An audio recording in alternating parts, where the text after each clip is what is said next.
இப்பதான் நம்ம சேனலுக்கு முதல் முறையா வரீங்கன்னா கீழே உள்ள சப்ஸ்கிரைப் பட்டனை அழுத்தி சப்ஸ்கிரைப் பண்ணிக்கோங்க. பக்கத்துல உள்ள பெல் ஐக்கானை அழுத்தி ஆல்னு கொடுத்துக்கோங்க. அப்பதான் நம்ம போடுற வீடியோ தினமும் உங்களுக்கு கிடைக்கும். சரி வாங்க இப்ப நம்ம வீடியோக்குள்ள போகலாம். நம்ம படத்துல பாக்குற ஹீரோக்கள் நிஜ வாழ்க்கையில அதே மாதிரி இருப்பாங்களான்னு நம்மளால சொல்ல முடியாது. ஆனா இப்ப நம்ம பார்க்க போற கதையில உண்மையாவே நடந்த சம்பவங்க இது உண்மையான ஒரு ரியல் ஹீரோவோட கதை. சரி வாங்க கதைக்குள்ள போகலாம். 2016 நடந்த சம்பவம். ஸ்ரேயாவின் திருமணம். ஆனால் இன்னமும் கூட பத்திரிகைகளில் அது பரபரப்பாக பேசப்பட்டு கொண்டிருக்கிறது. காரணம், மணமகள் ஸ்ரேயாவின் தந்தை. அவர் பெயர் அஜய் முனாட். மகாராஷ்டிரா மாநிலம் அவுரங்காபாத்தை சேர்ந்த தொழிலதிபர். அவரது மகள் ஸ்ரேயாவுக்கு திருமணத்திற்கான தேதியெல்லாம் நிச்சயிக்கப்பட்டு விட்டது. சுமார் 1 கோடி ரூபாய் வரை செலவு செய்ய திட்டமிட்டிருந்தார் அஜய். இது குடும்பத்தில் உள்ள அனைவருக்குமே தெரியும். இப்போது அந்த திட்டத்தில் ஒரு சிறிய இல்லை மிகப்பெரிய மாற்றத்தை செய்யலாமா என மனதுக்குள் யோசித்து கொண்டிருந்தார் அஜய். ஆனால் குடும்பத்தில் உள்ள அனைவரும் இதற்கு சம்மதிக்க வேண்டுமே. முக்கியமாக மகள் ஸ்ரேயா, அவள் சம்மதிக்க வேண்டுமே. சரி, சிந்தித்து கொண்டே இருந்தால் செயல்படுத்துவது எப்படி? ஒரு நாள் குடும்ப உறுப்பினர்கள் அனைவரையும் ஒன்றாக உட்கார வைத்தார் அஜய். மகள் ஸ்ரேயாவும் அங்கிருந்தாள்.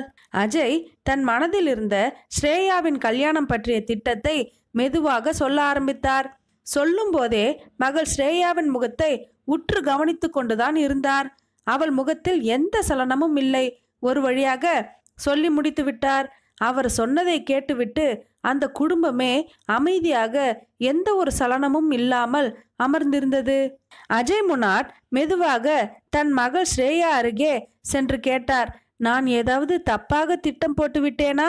அப்படி இருந்தால் என்னை மன்னித்து விடுமா என்றார். அப்பா இப்படி சொல்லவும் திடுக்கிட்டு அவர் முகத்தை நிமிர்ந்து பார்த்தாள் ஸ்ரேயா. அப்பாவின் கண்களில் கண்ணீர். அதை பார்த்த மகள் ஸ்ரேயாவின் கண்களிலும் கண்ணீர். அப்பா, உண்மையை சொல்லட்டுமா? அஜய் தன் மகள் என்ன சொல்ல போகிறாள் என படபடப்போடு பார்த்திருந்தார். ஸ்ரேயா சொன்னாள், உண்மையை சொல்ல போனால் எனக்கு இப்போது சந்தோஷத்தில் வார்த்தைகள் எதுவும் வரவில்லை அப்பா. ஆனால் என்னை போல் ஒரு புண்ணியம் செய்த மகள் இந்த உலகத்தில் எவருமே இருக்க முடியாது. எப்படிப்பட்ட ஒரு உயர்ந்த மனிதரை அப்பாவாக நான் அடைந்திருக்கிறேன். ஸ்ரேயா பேச பேச அவளது தந்தை அஜய் அதை நம்ப முடியாமல் ஆச்சரியத்துடன் கேட்டார், நிஜமாகவா சொல்கிறாய் ஸ்ரேயா? ஆனந்த கண்ணீருடன் ஆம் என்று தலையசைத்தாள் ஸ்ரேயா. பிறகென்ன? அஜய் முனாட்டின் மகள் ஸ்ரேயா திருமணம் சந்தோஷமாக நடைபெற்றது. அஜய் முனாட்டின் திட்டப்படி ஆடம்பர செலவுகள் எதுவும் இல்லாத திருமணம். கல்யாண செலவுகளுக்காக அஜய் முனாட் ஒதுக்கி வைத்திருந்த அந்த 1 கோடி ரூபாயில் 90 வீடுகள் கட்டப்பட்டிருக்கின்றன. யாருக்காக அந்த வீடுகள்? தங்குவதற்கு இடமில்லாமல் பிளாட்ஃபார்மில் குடியிருந்த 90 குடும்பங்களுக்கு. ஆம், அஜய் முனாட் தன் வீட்டிலிருந்து அலுவலகம் போகும் வழியில் தங்குவதற்கு வீடு இல்லாமல் பிளாட்ஃபார்மில் பரிதவிப்போடு வாழ்ந்து கொண்டிருந்த பல குடும்பங்களை தினந்தோறும் பார்த்து வந்திருக்கிறார். இது அவர் மனதை மிகவும் பாதித்திருந்தது. அவர்களிலிருந்து 90 குடும்பங்களை தேர்ந்தெடுத்து அவர்களுக்கு தன் மகள் ஸ்ரேயா கரங்களால் கல்யாண மேடையிலேயே அந்த வீடுகளை பரிசாக வழங்கினார் அஜய் முனாட். அந்த 90 குடும்பங்களும் இன்று மிகவும் சந்தோஷமாக சொல்கிறார்கள், எல்லா கல்யாணங்களிலும் மாப்பிள்ளைக்கும் பெண்ணுக்கும் தான் மற்றவர்கள் கல்யாண பரிசு கொடுப்பார்கள்.